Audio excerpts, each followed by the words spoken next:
Бүгінгі таңда біздің істеп жатқан жұмыстарымыз, әртүрлі әрекетіміз, іс-әрекеттеріміз, қаншалықты біз еңбек етіп жатырмыз, қаншалықты біз алға үлкен мақсаттар қойып жатырмыз.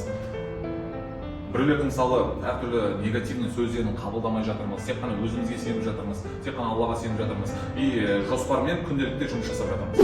Егер біз осылай қалыптаса беретін болсақ, осылай әдет, бүкіл барлық нәрсе әдетке осылай айналдыра беретін болса, иншалла бізде үлкен болашақ күтіп тұр, мықты жетістіктер күтіп тұр. Бұл бәрі біздің іс-әрекетімізге байланысты.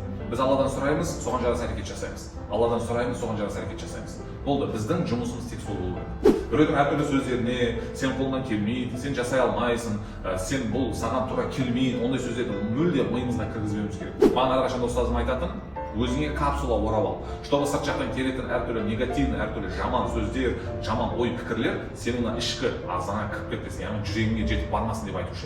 Сондықтан біз дәл солай өзімізді қорғауымыз керек. Лишний бізге қажет емес сөздердің барлығын сыртқа шығарып тастауымыз керек.